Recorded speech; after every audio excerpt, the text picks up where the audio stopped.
ոչ կանոնադրային հարաբերություններ բանակում, ովքեր են պատասխանատու զինծառայողների կյանքի համար թեման եւ ներկայացնեմ մեր բանախոսներին Ժանա Ալեքսանյան, լրագրողներ հանուն մարդու իրավունքների հասարակական կազմակերպության նախագահ իրավապաշտպան, Էդգար Խաչատրյան, խաղաղության երկխոսություն հասարակական կազմակերպության նախագահ եւ Նինա Կարապետյանց, Հելսինկյան ասոցիացիա հասարակական կազմակերպության նախագահ իրավապաշտպան, նախ շնորհակալ եմ մեր հրավերին արձագանքելու համար։ Պատերազմից հետո ավելի շատ հարցեր են առաջացնում բանակում ոչ կանոնադրային հարաբերությունների պատճառով զոհերը։ Բանակում ունենք արդեն զինվորներ, ծառայողի կողմից սպանված, վիրավորված, որն է ձեր կարծիքով բանակում ոչ կանոնադրային հարաբերությունների, այսպես ավանդույթների շարունակականության պատճառը, երբ իշխանությունները կարծես տրամադրված են փոփոխություններ, բարեփոխումներ անել այդ համակարգում։ Տիկին Ալեքսանյան, խնդրեմ ձեզնից սկսենք։ 4 տարի իշխանությունները եկել են ու ինչ-որ բարեփոխումների մասին են խոսում, ընդ որում տարբեր ոլորտներում, ոստիկանությունում, որ ասենք ոչ մի նշույլ չկա բարեփոխման, բանակում, բայց հիմա մենք բանակի մասին ենք խոսում, բարեփոխման, այսպես ասած, որևէ տրամադրություն չի, ոնց եղել է բանակը, այնպես մնացել է, չհաշված պատերազմից հետո ինչքան վատ վիճակում է։ Մահվան դեպքերը անցյալ տարի եղել են 100 զինծառայողի մահվան դեպք անցյալ տարի, որից 18-ը ինքնասպանություն է որակվել։ Այսպիսի թիվ 100 մահվան դեպքի մենք չենք ունեցել ոչ նախկինների, այսինքն դա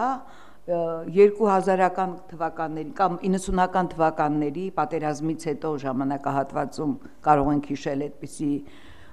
դեպքեր, որ դեռ շատ էին, բայց 99 թվին հենց Վազգեն Սարգսյանի հրամանով, որ շատ կատեգորիկ դրել էր, կիսվեցին թիվը։ Եվ դրանից հետո որևէ իշխանություն, որևէ բան չի փոխել, ոչ մի բան չի փոխել բանակի ներսում, այդ կրիմինալ մթնոլորտը, անպատժելիության մթնոլորտը վերացնելու համար։ Առաջին այդ համակարգային փոփոխության կարիք ունի բանակը, պարզ է բոլորս էլ գիտենք, բայց չկա դրա միտումները, համենայն դեպս որևէ քայլ չենք տեսել։ Սնունդը փոխեցին ու կարծեցին, որ այնքան մեծ բան են արել, բայց մարդիկ պիտի ողջ մնան, որ օգտվեն ձեր տրամադրած սնունդից։ Ուրեմն դրան քննչական մարմինները նույն եռանդով ու մոլուցկով կոծկում են գործերը, այսինքն եթե գոնե մի քանի դեպք բացահայտեին, կանխարգելիչ միջոց ամենաարդյունավետը կարծում եմ, որ հենց սա էր, որ պետք էր կանխեր մահվան դեպքերը։ Ուրեմն հիմա դա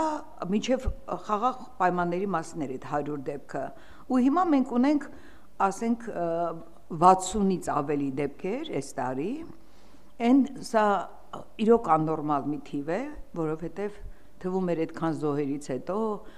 ասենց գլխիվայր գցվելու են, կանխելու զինվորների մահերը, իրենց կյանքը, այսինքն կարևորելու, բայց այդ ոչ մի բանը տեղի չունեցավ, ոչ մեկ չի էլ մտածում, մտադրություն չունի, որ ափսոսը եւ ցավի որևէ զինվորի կյանքի համար եւ պաշտպանելու համար։ Ուրեմն փոխվեցին անդադ նախարարներ, որևէ մեկին չտեսանք, որ մտահոգվում է այդ դեպքով ներսում, այդ կրիմինալ մթնոլորտը փոխելով, այդ կոռուպցիոն, ես կասեի, այն համագործակցությունը հանցավոր, որ ունեն բանակը, զորամասերի հրամանատարները եւ քննչական մարմինները, գոնե դա, ասենք, չգիտեմ, այսինքն հարցեր կան, որ այդ ոչ մեկը չեն արել։ Հիմա նշանակվել է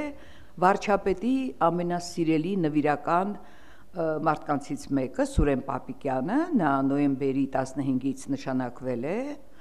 ուրեմն 14-ին էլ կար մահվան դեպք դեռ նոյեմբերին, եւ դրանից հետո 4 մահվան դեպք, եւ մի զինվորը, որ ամսի 6-ին վիրավորվել է, գտնվում էր ծայրահեղ ծանր վիճակում, նա դեռ ողջ է, մենք 2 օր առաջ հարցում ենք արել եւ նա դեռ վիճակը կայուն ծանր է, այսպես ասեցին մեզ, այսինքն 4 մահվան դեպք, համածառայ եւ արտառոց դեպքը նաեւ պայմանագրային զինծառայողի հետ ճամբարակից, որը նախ ուրեմն որակել էին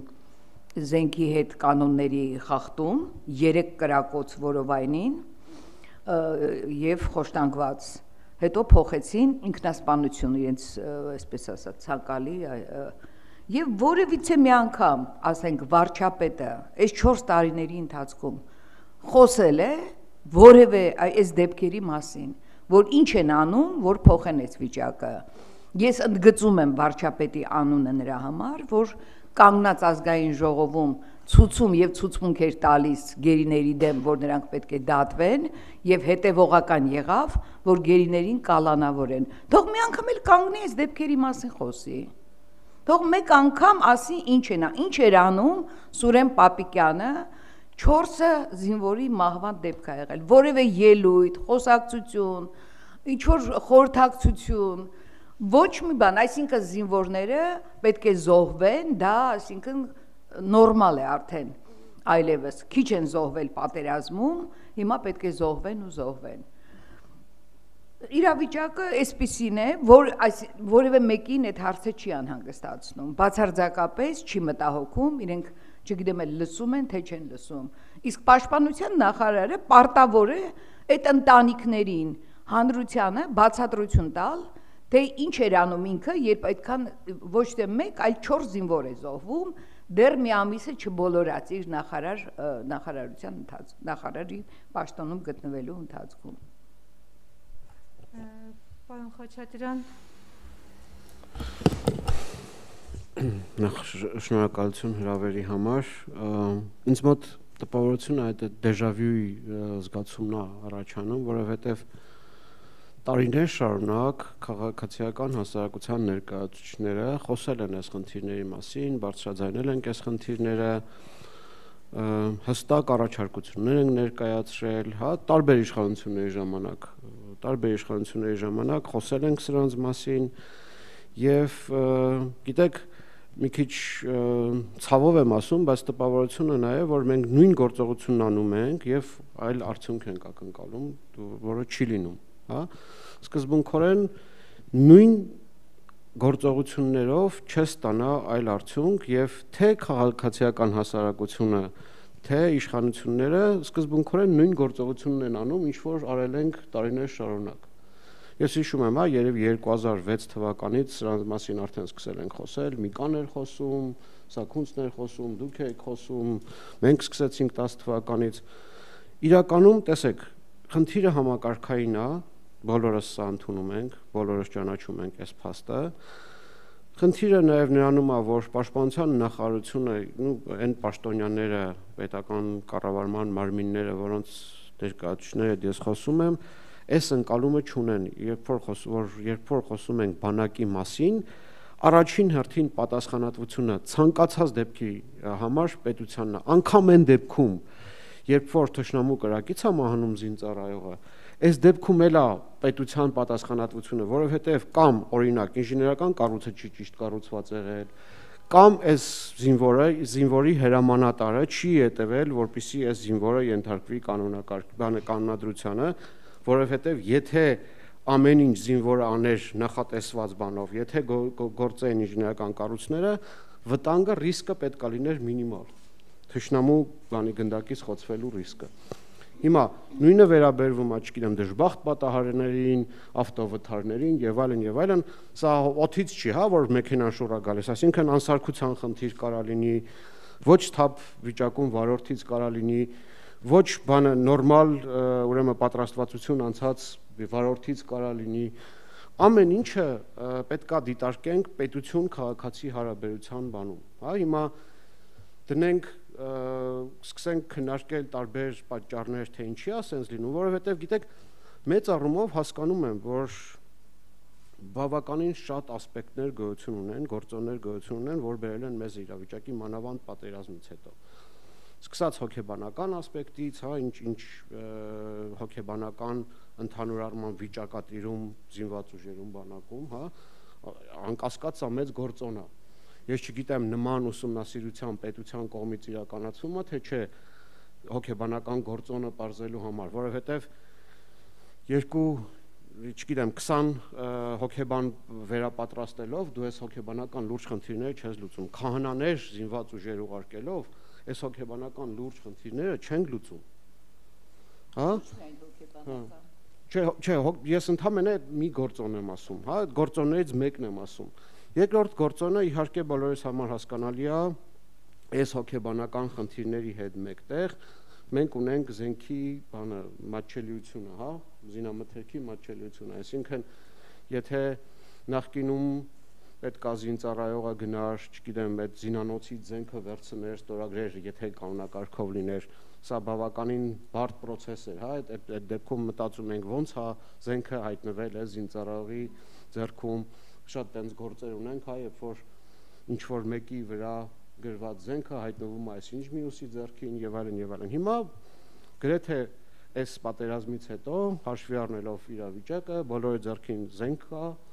բոլորի ձեռքին բանը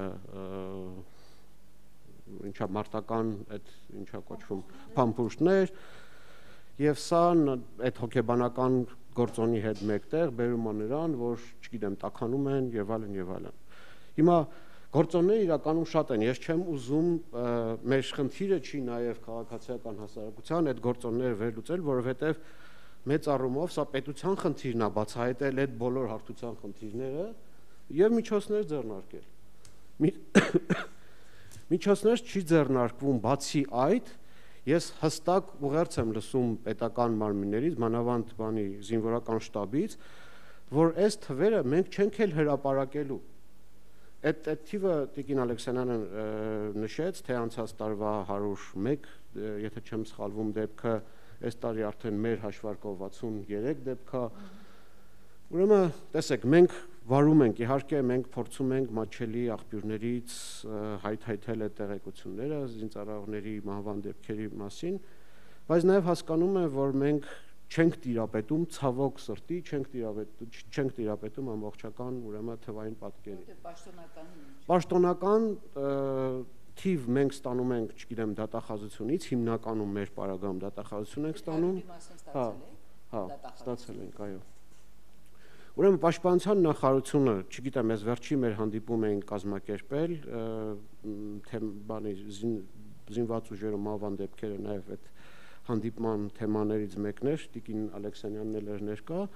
մեզ հստակ ասում են, որ մենք մտադրություն չունենք հրապարակային հայտարարել այդ թվերը, զինված ուժերի մարդու իրավունքների հետ կապված խնդիրներ եւ այլն, քանի որ սա բերում է, հիմնավորումը սա է, որ մենք չենք ուզում դրանով ուրեմն բանանենք, գցենք բանակի թշնամուն ուրախացնենք, այլ այդ նույն տարիներ շարունակ հնչող ջրաղացի ջուրը, այո։ Ինձ համար անհետ իրանք կհրապարակեն այս տարվա այս թվերը համեմատելով անցյալի հետ կասեն նվազել են բանակում չհայտարարելով նախորդը սա կասեն նվազել է բանակում թվերը այս տրամաբանությամբ մի փոքր էլ շարունակեմ տեսեք նման պարագայում մեզ համար էլ է շատ դժվար մենք դառնում ենք բաներ փորձում ենք գտնենք այդտեղ թվեր հա ինչ որտեղ միգուցե իրանց մոտ տպավորություն է ստեղծվում որ մենք ուզում ենք մեծ թիվ ինչ որ ասենք հրապարակենք որպեսզի իրանց խայտարակ անենք բայց տրամաբանությունը ընդհանրապես սա չի խնդիրը նրանում է որ մեզ դիտարկում են որպես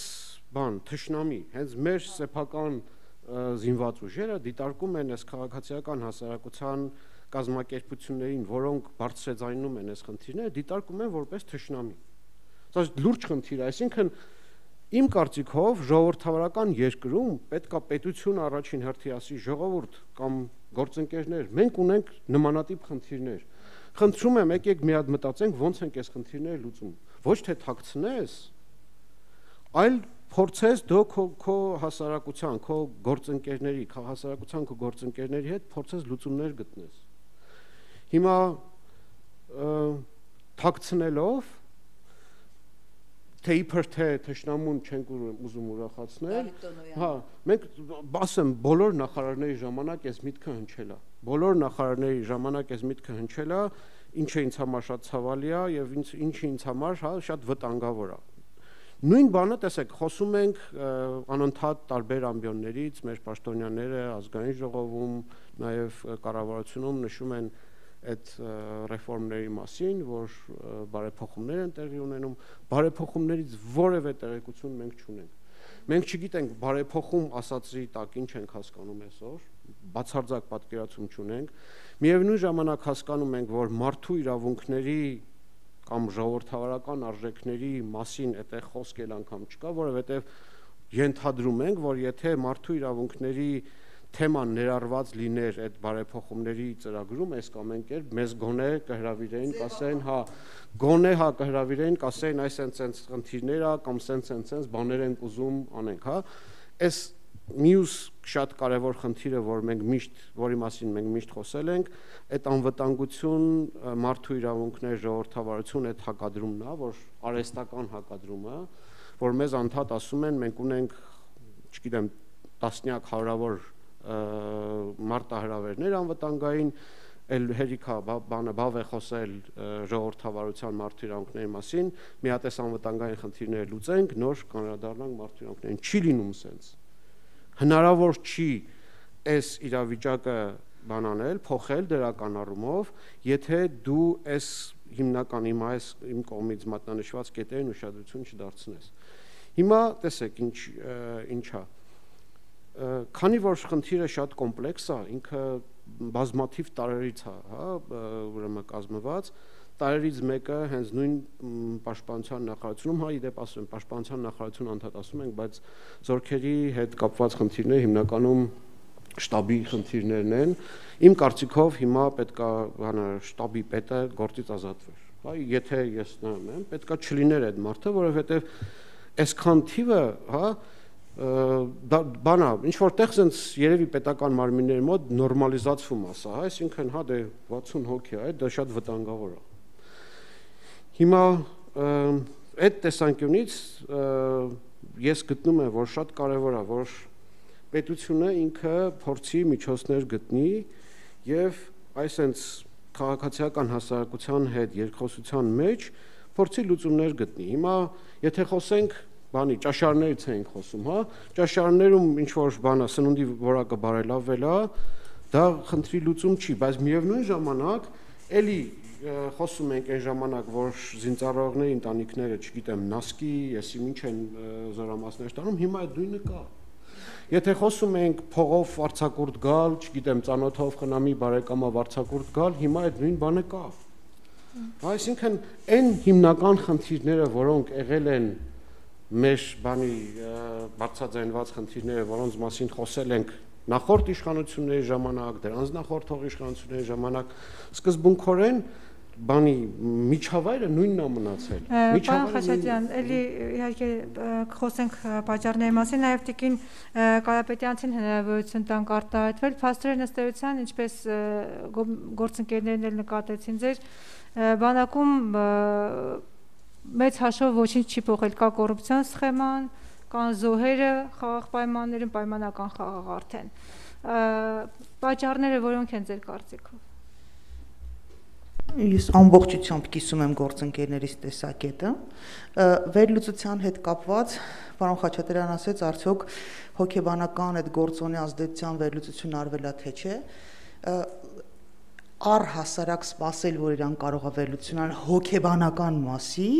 ես այդ օպտիմիզմի վրա պարոն Խաչատրյանը զարմանում եմ ինչու, որովհետև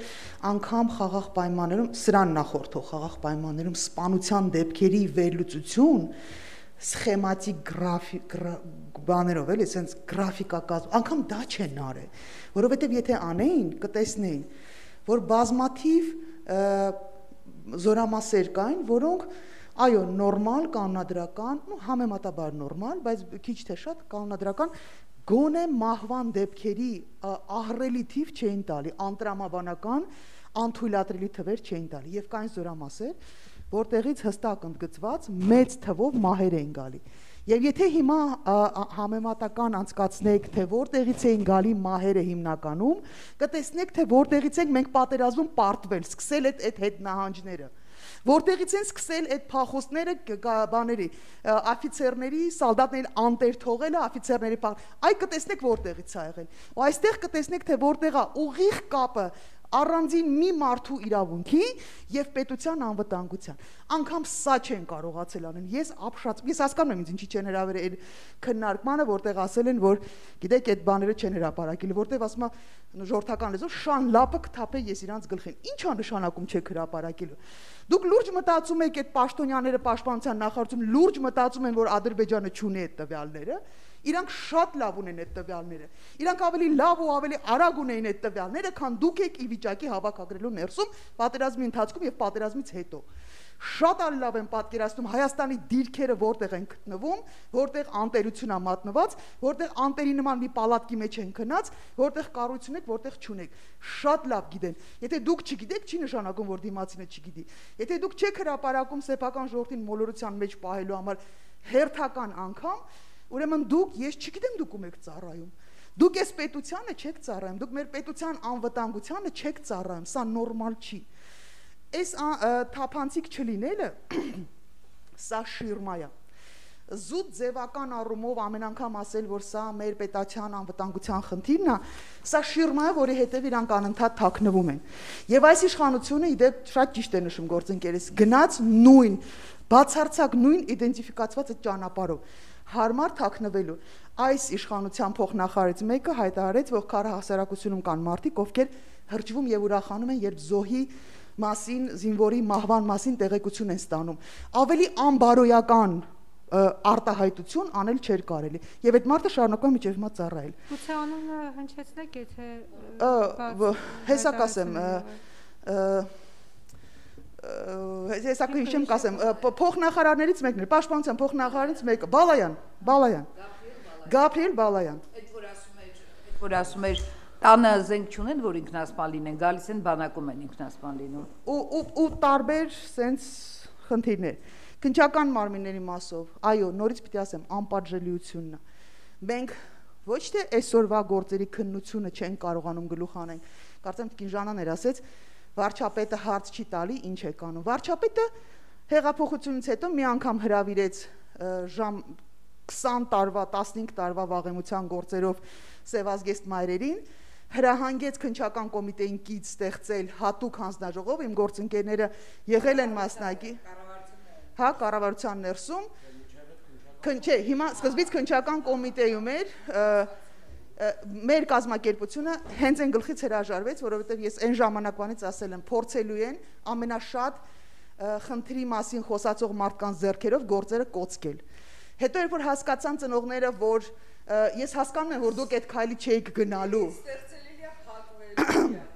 Ես հասկանում եմ, որ իմ գործընկերները այդ քայլի չէին գնալու, բայց ես հասկանում եմ, որ քննչական մարմինների դատախազության մնացած բոլոր կառույցների նպատակը հենց դա էր։ Բերանը փակել, ասել են, թղթերը տվել ենք, տեսեք թե ինչ է կան, բայց իրականում պայմաններ չեն ստեղծել։ Մի խոսքով, այնքան անարդյունավետ եղավ աշխատանքը, ոչ թե որովհետև գործընկերներս տրամադրված չէին, այլ որովհետև պետական կառույցները նման ցանկություն չունեին, որ ստիպված եղան 2020 թվականին վարչապետին կից նոր հանձնաժողով ստեղծել։ Ես գիտեմ, որ գործերից մեկը մայիսին Տիգրան Օհանջանյանի գործը մայիս ամսվանը ամբողջական վերջնական վերլուծված բոլոր խնդիրներով, անձերով, քննիչների անուններով, հանցագործություններով, զանցանքներով, բաց թողումներով, էքսպերտներով, դատախազներով բոլորի անունները հատառհատ գրված հանձնված է մայիս ամսվանից։ Հարց տվեք վարչապետին կամ պարոն վարչապետ, հələ հարց տվեք ինքն, կամ չգիտեմ ով ում է հարց տալի вообще այս երկրում։ Հələ իրար հարց տվեք, ինչ կա նորություն այդ գործերից, ոչ մի բան չկա։ Ոչ մի բան ու չի լինելու, որովհետև այդ քննչական մարմիններում այդ գործերը հանձնվում են նորից նրանց, ովքեր որ այդ գործերը քննել ու կոծկել են։ Ուն առաջի փուլում այդ գործերը կոծկածները շատ ավելի բարձր պաշտոններ են զբաղեցնում այսօր, քան նախկինում են զբաղեցրել։ Անտրամաբանականը ակնկալել է իրավիճակում, չգիտեմ, ես ակնկալիք չունեմ, ներողություն։ Քաղաքասարակությունը վերլուծելու հետ կապված այդ նույն հոգեբանական կամ առհասարակ որևէ վերլուծություն տալու համար նախ ասեմ, որ իսկապես մինչև այսօր քաղաքասարակությունը հատկապես բանակի հետ կապված հարցերում իսկապես ընկալվում է որպես թշնամի։ Ավելի աբսուրդային միտք ուղղակի չի կարող լինել, որովհետև Մեր զավակներն են բանակում ծառայում, դուք չեք ծառայել բանակում, ենթադրում եմ, որ ձեր զավակներն են ինչ-որ արտոնություններից կօգտվեն, բայց մերոնք բոլորը գնալու են ծառայեն բանակում։ Հետևաբար, բացի նրանից, որ մենք մեծ իմաստով նպատակ ունենք, որ պետությունը, բանակը կայունանա, հզորանա եւ բոլոր մեծ իմաստով լինի կայուն, նաեւ ասում եմ մենք երեխա ունենք այնտեղ ուղարկելու։ Եվ որպեսզի մենք կարողանանք մեր շահագրգռվածությունը աշխատի, մենք պիտի ելակետային տվյալներ ունենանք։ Մենք պիտի իմանանք, նորից եմ ասում, մեզ պետական գաղտնիքներ պետք չի, մեզ զենքի քանակ ու տեսակը ինչ որ պետք չի։ Մեզ պետք է հասկանալ, այդ ինչ բարեփոխում եք անում,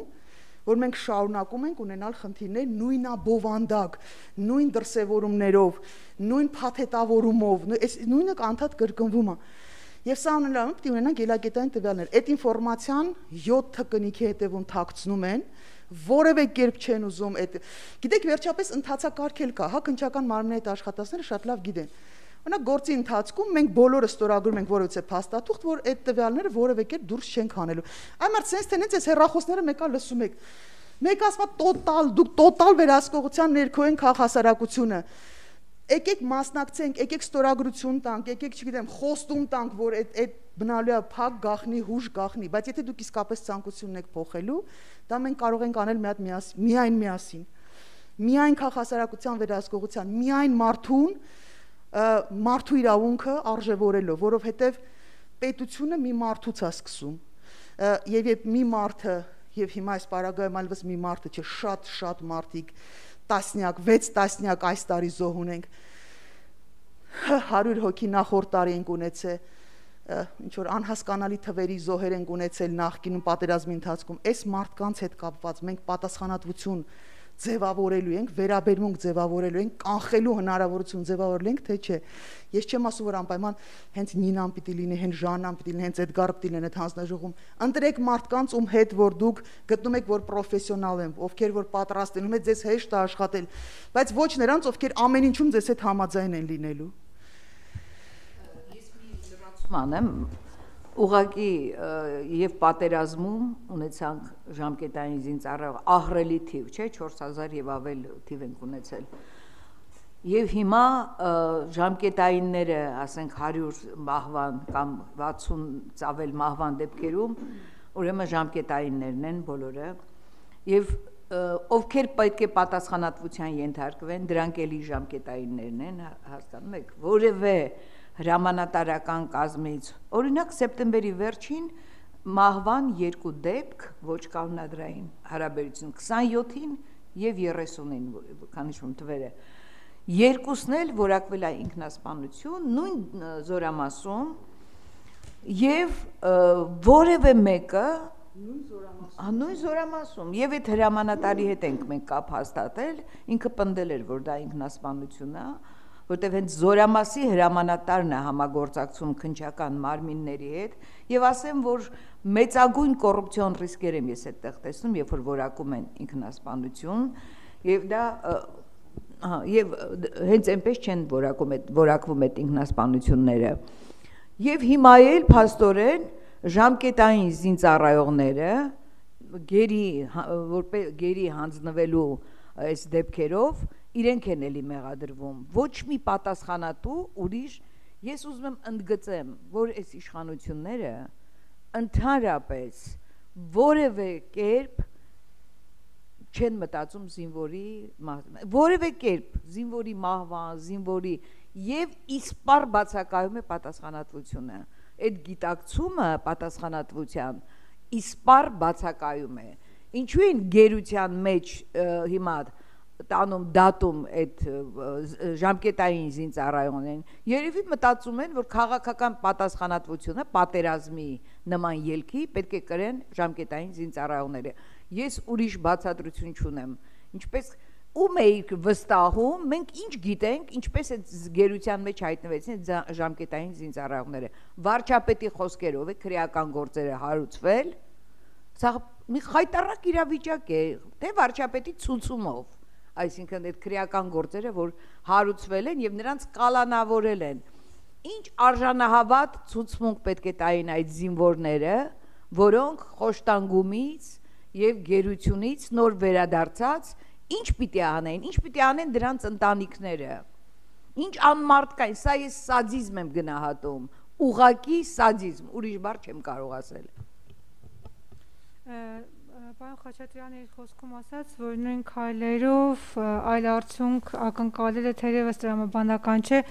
տասնամյակներով դուք այդպես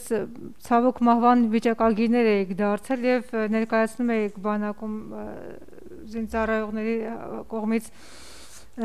սպանված կամ ինքնասպան եղած զինվորների պատմությունը, եթե այդ քայլերը այն ինչ որ դուք արել եք ըստ էության որևէ արդյունք չի տալիս,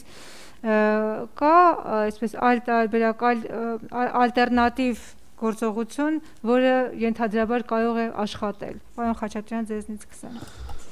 Տեսեք, իրականում ես փորձում եմ մի փոքր ավելի ինքնակնդատորեն նայել մեր կողմից իրականացված աշխատանքներին։ Ինչ ենք մենք կարողացել անել, հա, բոլոր այդ ներպետական դատական ացանները սպառելուց հետո գործերն ուղարկել ենք, այն գործերը, որով ասելիք ենք ունեցել, ուղարկել ենք Եվրոպական դատարան, որոշ դեպքերով Եվրոպական դատարանից ուրեմն որոշման հիման վրա պետությունը փոխհատուցել է ընտանիքին, մեր սեփական պետության բյուջեից,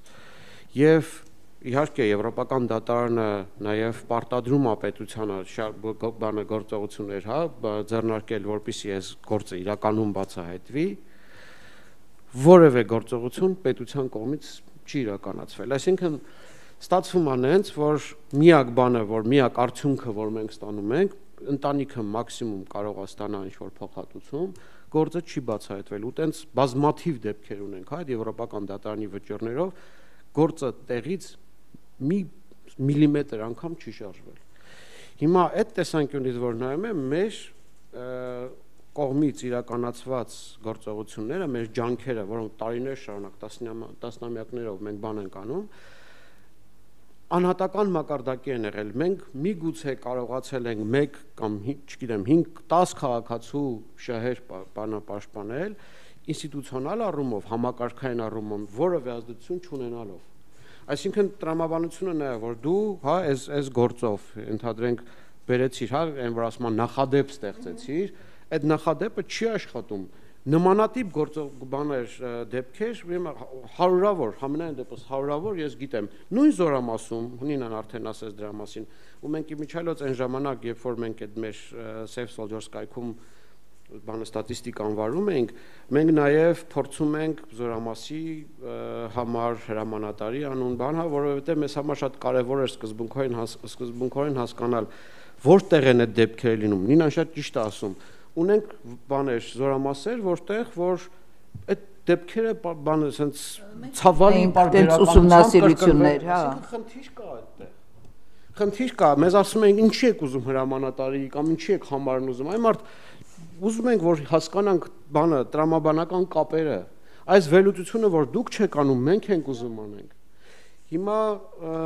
իմիջիայլոց էլ ասեմ, որ մեր կազմակերպությունը ունի գործ հիմա Եվրոպական դատարանում է, այս տեղեկատվության տրամադրման հետ կապված, չգիտեմ, շատ հետաքրքիր է ինձ էլ թե ինչ բան որոշում կստանանք Եվրոպական դատարանից։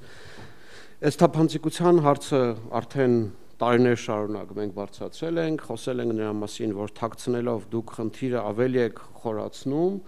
եւ ավելի եք հեռացնում հենց ինքներդ ձեզ այս խնդիրների լուծումից։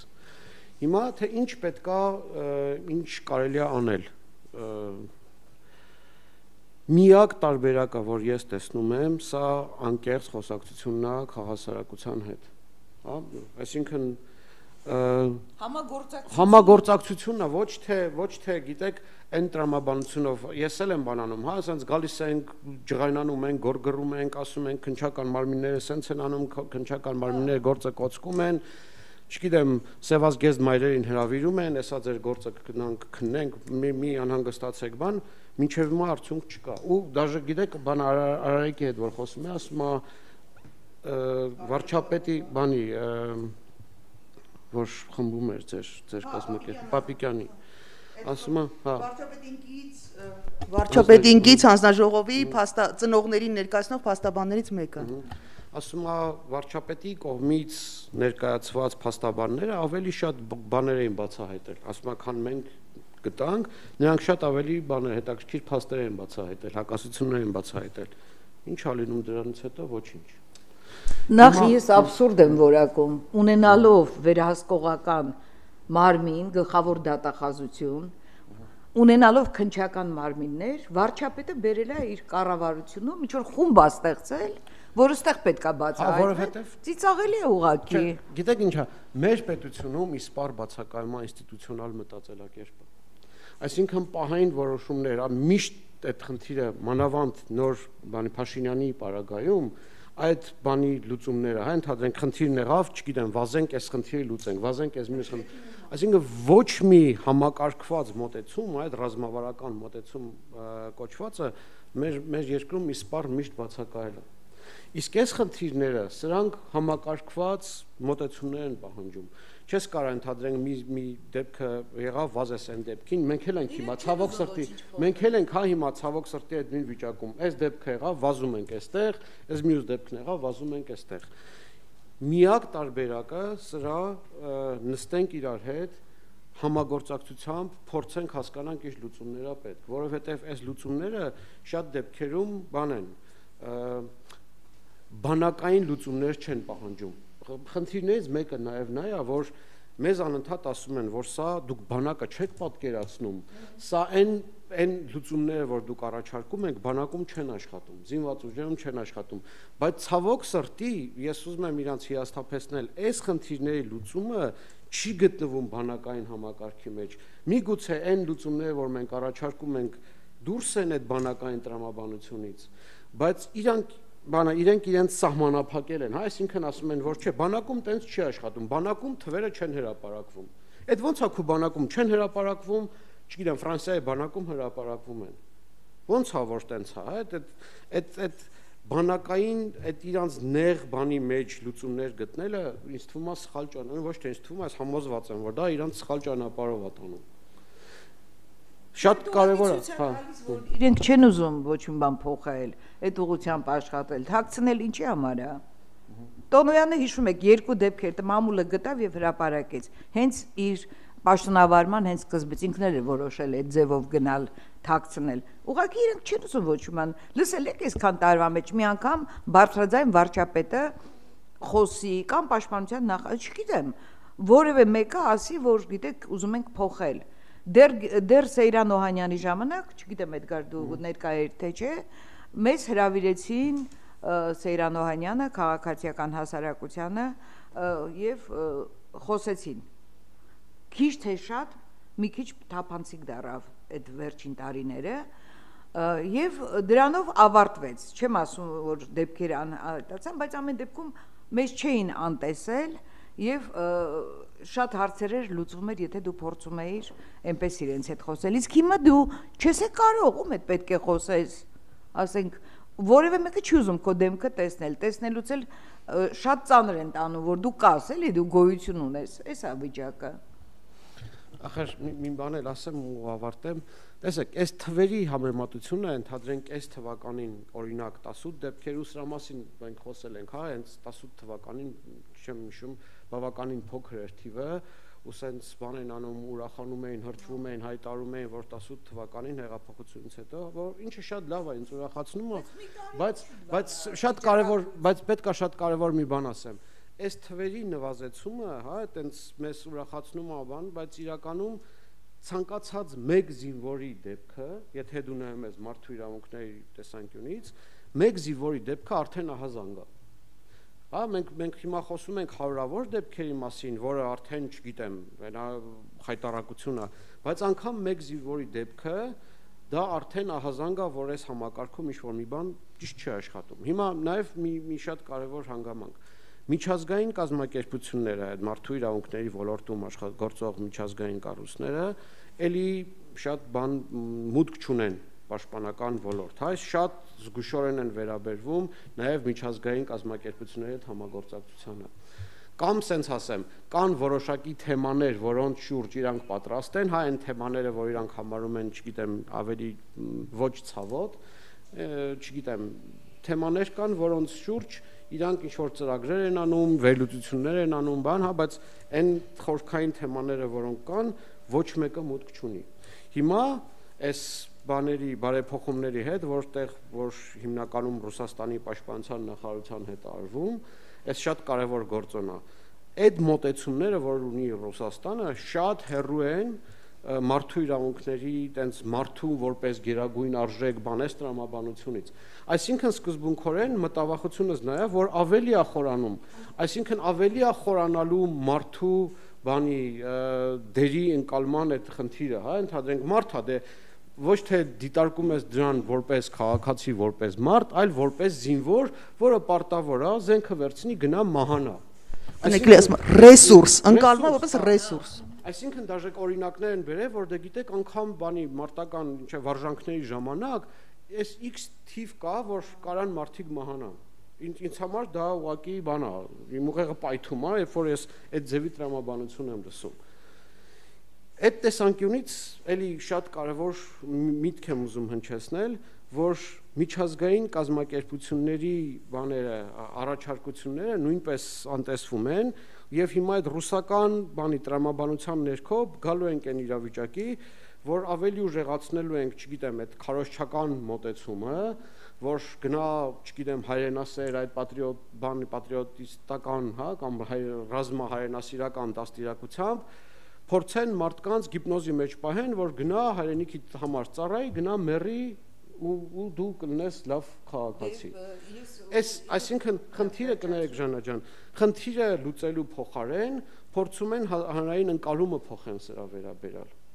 Այդ որ Անդրանիկ Քոչյանը հայտարարում, ասում է գնացեք լապատկաները վերցրեք խրամատ փորեք, փոխանակ կառույցը աշխատի, ասում է դու ինչ ես արել պատերազմի ժամանակ, ինչ ես անում, դու ինչ բան ունես, ներդրում ունես բանակի զարգացման մեջ, ես ի պետք է ունենամ։ Այս խնդիրը այդ ազգ բանակ բանի տրամաբանությունը, որը մեզ ասեցին, որ դա էլ չկա, այդ ազգ բանակը բան մենք չեղարկում ենք դա բան, ի վերջո իրականում բանը կոչեցին կյանքի եւ շատ ավելի ուժեղ է հիմա աշխատում, քան թե նախկինում էր։ Որովհետև այս տրամաբանությամբ, երբ որ դու չես դիտարկում քո զինվորին որպես քաղաքացի, այլ որպես ռեսուրս, դու հենց տենց էլ պետք է ասես, որ գիտես, ինչես զենքը դրել, ինչես գնայր մեռներ, գնայր ինքնասպան լներ, չհանձնվեիր թշնամուն։ Ես ասեմ էլ ես մասը հենց քննչական կոմիտեն տարածել է հաղորդագրություն կալանավորելու մասին այդ գերիներին, որին կցել է մի զինվորը, որ ինքը իրան նռնակով պայթեցրել է բանակում։ Որպես օրինակ։ Դուք պատկերացնում եք, ասենք, թե ինչ է, էլի, ասենց ուղակի ասում են դու պետք է մեռնես, եթե չմեռնես, դու պետք է դատվես տեղ գաս։ Եվ սա մի խայտառակ իրողություն է, այսինքն այնքան իրենք նեգատիվ է այդ վերաբերմունքը զինվորների նկատմամբ, սարսափելի։ Երեք ես լսում եմ Ազատություն ռադիոկայանով գեներալ Գագիկ Մելքոնյանին, որը ասում է, որ նույն բանը, որ պետք է զինվորը ինքնասպան լինի, այդ բառներ օգտագործում, բայց ինքը գերի չհանձնվի։ Ինչպես ասում է եղել է, այսինքն քանի օրինակ դուք կարող եք բերել, որ ինքնասպան է, այսինքն նռնակը պայթացրեցին։ Դուք 5 օրինակ չեք կարող բերել պատերազմի ընթացքում։ Ամեն մարդ դա հեշտ է այդքան։ Մարդը ինք իրեն սպանի, ինչ եք առաջարկում, որ պետք է անպայման բայց դուք հարց տալիս եք, խաղաղ պայմաններում ինչի են այդքան ինքնասպան լինում, քննչական կոմիտեին, դուք հարցնում եք, ինչպես եղավ 18 ինքնասպանության դեպք անցյալ տարի, իսկ այս 44-օրյա պատերազմի դեպքում 5 դեպք չեք կարող բերել, որ նռնակով մարդը իրեն պայթեցրել է։ Դուք գնացեք ձեզ պայթեցրեք նռնակով, թող օրինակը դառնան այդ զինվորների համար։ Տեսեք, նման իրավիճակում էլի ցավոք սրտի էլի դեպք ունենք, երբ որ գերությունից վերադարձած ժամկետային զինծառայողին վերադարձրեցին ծառայության։ Դրա մասին խոսեցինք, էլի այս նույնը կրկնվում է։ Այսինքն ինչքան տեսեք, ինչն է ինձ անհանգստացնում։ Մենք էլի բարձրաձայնեցինք խնդիրը, թվում էր թե որ հա լավ պետությունը բան արեց, փորձեց ինչ-որ քայլեր ձեռնարկի, ուղարկեցին այդ մարդկանց Դիլիջան, վերականգնողական կենտրոն, նորից ուղարկեցին ծառայության, նորից բերեցին, ասեցին լավ, վсё, սրանք բրծան։ Հիմա նորից այդ նույն համակարգն աշխատում է, հենց որ դու ասում ես օրենսդրության պահանջն է։ Օրենսդրությունը չի նախատեսում, որ գերությունից վերադարձած մարդը բան զորացրվի։ Այդ չի նախատեսում, նախատեսեք։ Կառավարության որոշման բարեք, այսինքն այդ մարդը խոշտանգման զոհ է, եթե քաղաքացին հայտնվել է գերության մեջ, սկզբունքորեն եթե նայում եմ միջազգային օրենսդրության տեսանկյունից, այդ մարդը դիտարկվում է որպես խոշտանգման զոհ։ Իսկ սա նշանակում է վիրավոր 5 տեղից վիրավոր զինվոր հիմա այս վերջին որ բերել են, զորակոչել են բանիկ։ Դե ինչ ասեմ, պետությունը ամբողջ կյանքը պետք է հոգ տանի այս քաղաքացու համար։ Էս է տրամաբանությունը, եթե դու նայում ես միջազգային պրակտիկան, պետությունը ամբողջ կյանքը այս մարդուն պետք է բանանի, բամբակի մեջ պահի, որպես խոշտանգման զոհ։ Հիմա դու վերցնում ես այդ մարդուց գնում ես, իրականում արժանահավատ ես համարում, որ դու տարել ես բանը, քննում ես այդ մարդուն։ Այդ մարդու տված հայտարարությունը դու արժանահավատ համարում ես, խոշտանգման զոհ։ Վերադարձել Շատ են խնդիրներ։ Այդ գործերի հետ կապված շատ հետաքրքիր կլինի մանրամասները իմանալ, իհարկե բոլորս փորձելու ենք ինչքան որ հնարավոր է տեղեկատվություն, բայց վստահ եմ բոլորս էլ հանդիպումներ ունեցել են գերությունից վերադարձած մարդկանց հետ եւ ամեն ինչ չի որ միանշանակ է։ Ես ուղղակի մի հատ sense ակնարկ անեմ զոհվածների հետ կապված այդ ինքնազոհության դրսևորումների հետ ամենևին չթերագնահատելով, ամենևին ամենայն խորը հարգանքով, խոնարհումով այդ մարդկանց հետ կապված, բայց իրավիճակները տարբեր են լինում։ Ամեն պարագայում ջատագովել մահը դա նորմալ չի։ Մենք ջատագովում ենք, մեր պետություն, մեր իշխանությունները ջատագովում է մահը, փոխարենը երիտասարդներին ջատագովի ոչ թե կյանքը հանուն լավ կյանքի, հանուն ամուր հայրենիքի, հանուն ամուր պետության, հանուն կայացած բանակի, մենք ջատագովում ենք մեռնելը։ Ու շատ ճիշտ է ասում պարոն Խաչատրյանը, հեսա որ Ռուսաստանի հետ այդ իբր բարեփոխումներ կանացնելու են, այդ ինչ բարեփոխում է իրակ։ Այ ասում հիմա ավելի հասկանալ, թե մեզ ինչի Ռուսաստանը թող գնա իր բանակը բարեփոխի։ Խայտարակ վիճակ է Ռուսաստանի բանակում։ Այդ են բանակի ներկայացուցիչներն են երևի, որ 102-րդ բազայում պարբերաբար ունենում ենք ծայրահեղ ծանր դեպքեր։ Այդ տիպի բանակ են մեզ բերելու, շատ շնորհակալ ենք։ Այդ տիպի բանակից այսպես կուշտենք։ Մի փոքր հատված ունենք էտա։ Դեպքերի թաքցնելու հետ կապված եւ շատ դեպքերում նախ մահվան դեպքերն են փորձում պարբերաբար թաքցնել, չասել։ Հետո սպանությունները ձևակերպեն որպես ինքնասպանություններ, գիտեք Հայաստանը շատ փոքր երկիր է, ահավոր փոքր երկիր է, ու մեր սոցիալական կապեր իրար հետ այնքան շատ են, որ չգիտեմ, եթե շատ ման գանք, կարող է թու գլխավոր դատախազի հետ ինչ որտեղ բարեկամ կամ խնամի դուրս գանք։ Լավ, դուք չեք հասկանում, որ այդ գործը թաքցնելով, դեպքերը թաքցնելով, հանրությունը միևնույնն է իմանում է։ Միևնույնն է, մենք բոլորս այդ տեղեկատվությունը ստանում ենք շատ դեպքերում ավելի տենց փոխված, ավելի տենց լեգենդավորված ինչ որ վիճակներում, ավելի վատ վիճակում ու դրա արդյունքում տուժում է պետությունը, պետության հեղինակությունը, իշխանության հեղինակությունը։ Գիտեք, այս թաքցնելու մոլուցքը, այս հիվանդությունը բերում է նրան, որ հասարակությունը, պետությունը, քաղաքացին այլևս իր պետությանը չի վստահում։ Սա չի բերում ոչ մի լավ բանի, որ մարդիկ կար ժամանակ երբ տենց զուռնադհոլով ուղարկում էին բանակ։ Հիմա էլ են փորձում ուրախանալ բանակ ուղարկելուց առաջ, բայց դա գիտեք մի տեսակ են սև սրտով ուղարկել է լինում, տենց չպիտի լինի։ Բանակ գնալը մոտավորապես մահապատժին համարժեք ինչ որ վիճակին 50 на 50, էլի։ Տենց չի կարա լինի այս երկրում։ Մենք իսկապես այնպիսի մարտահրավերներ ունենք, որ մենք լրիվ ուրիշ սկզբունքորեն, տրամաբանորեն, այդ վարչապետը ժամանակին որ ասեց բոլոր խնդիրները մեր գլխում են, բոլոր խնդիրները ձեր գլխում են, որովհետև դուք չեք կարողանում հասկանալ, որ եթե սկզբունքը չեք փոխում, վերաբերմունքը չեք փոխում, փոխում եք մենակ բանցիկ եք վրեն կապում, դրանից բովանդակությունը եւ արդյունքը դրա չի փոխվելու։ Տեսեք բանակը այդ հանդիպմանը բարձում ասել են, որ բանակը ձեր լուծումներով հնարավոր չի, որ աշխատի ինքը խնդիրները առաջացնելու։ Ժողովուրդ ջան, ձեր լուծումներով էլ չի աշխատում բանակը։ Ձեր բանակային առաջարկված, փորձված, ձեր կարծիքով փորձառու մասնագիտական առաջարկներով չի աշխատում բանակը։ Բանակը պարզվեց, որ նոր հողեր, նոր տարածքներ, պարզվեց խոսքը տալու մասին էր։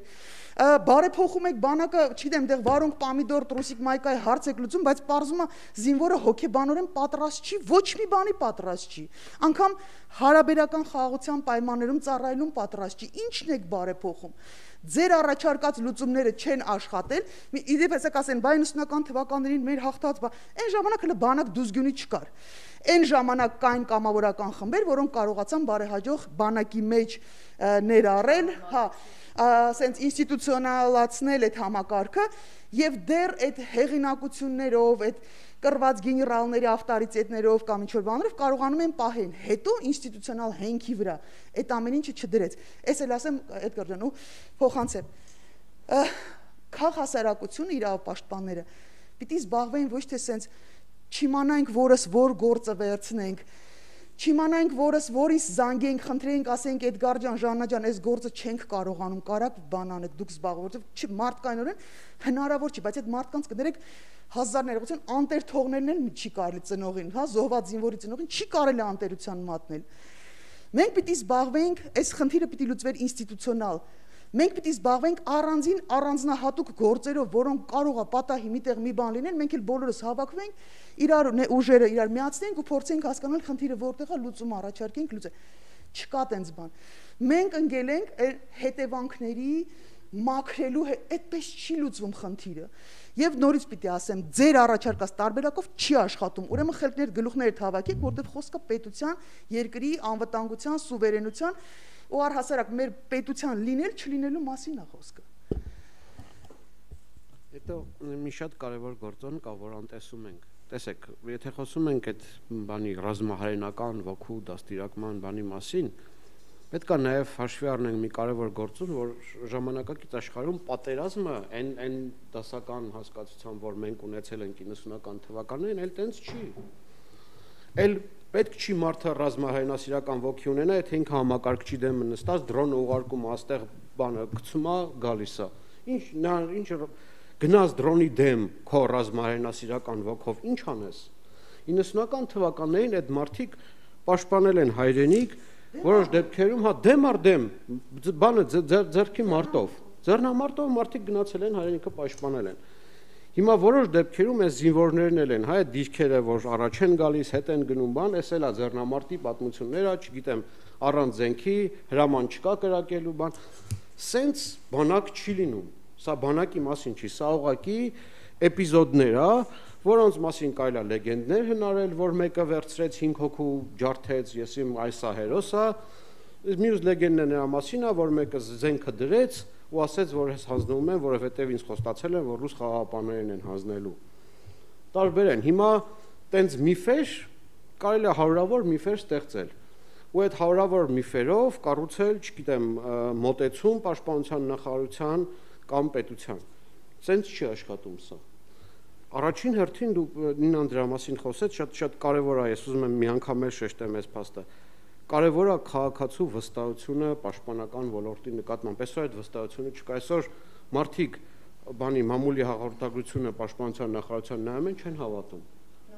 Չեն մարդը կարդում է, չգիտեմ, ավելի հավատում է Սյունիքի մարզի այսինչ գյուղի գյուղապետին, քան պաշտպանության նախարարության պաշտոնական հայտարարությանը կամ գյուղապետի օգնականի հարևանին։ Հա, որովհետև նա մեր կարծիքով տեղում է գտնվում, նա տեսնում է ինչա կատարվում։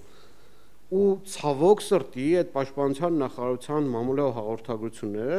արդեն որ երրորդ անգամ սուտ են դուրս գալիս։ Հիշում եք, ընդամենը շատ կարճ ժամանակ անցավ մարդու իրավունքների պաշտպանը եւ պաշտպանության նախարարությունը տենց բան էին դուրս եկել on-line հարթակում իրար հետ կռվում էին, վիճում էին, թե իրականում այս խնդիրը կա, թե այս խնդիրը չկա, սենց պետության մեջ անհնար է հասնես վստահության պետական մարմինների նկատմամբ։ Նման ձևով կառավարվող պետության մեջ ես ոնց վստահեմ իմ բանի կյանքի իրավունքի հարցը է, կյանքի ոնց վստահեմ մարդու կյանքի հարցն է։ Իսկ եթե կյանքի իրավունքի խոշտանգումների մասին այս անգամ մենք տենց շատ չխոսեցինք, սա էլ այն թեմաներից մեկն է, որի մասին լռում են։ Որի մասին լռում են եւ այս դեպքերով, այս մահվան դեպքերով գրեթե երևի 60%-ի մեջ ամենայն դեպս իմ փորձառությամբ ասեմ 60%-ում այդ խոշտանգման բռնության բաները կան, տարերը կան։ Եվ սա բան է։ Եթե ոչ արվեստ։ Սա կոլում է, այս ուղղակի մենք արդեն բան վերջնական արդյունքի հետ են գործ ունենում, մավան դեպք արձանագրվեց։ Ինքնասպանություններն են հիմնականում։ Այսինքն ժողովուրդ խնդիրը նրանում է, որ խնդիրը շատ ավելի մեծ է, քան մենք հիմա երեքով ներկայացնում ենք։ Մենք էպիզոդներ ենք բարձրաձայնում, հա ընդհանրենք այս կտրոից խոսեցինք, հա միգուցե հանդիսատեսը լսում է, ճանաչում է այն խնդիրները, որ մենք ասում ենք, բայց միևնույն ժամանակ սրանք ես կրկնում եմ, համակարգված մոտեցում են պահանջում։ Սա սենց բանը կտորներով չէ՞ էլի, մի դեպք ես ասեմ, մի դեպք դուք ասեք, մի դեպք Նինան ասի, հա, սենց չի լուծվի։ Եթե անգամ այս դեպքերը, որ մենք հիմա մատնանշեցինք, հաջորդ օրը իշխանությունները մեզ ներկայացնեն, ասեն Էդգար դու այս դեպքն ասեցիր, լուծված է, Նինա այս դեպքն ասեցի, սա էլ չի լուծում։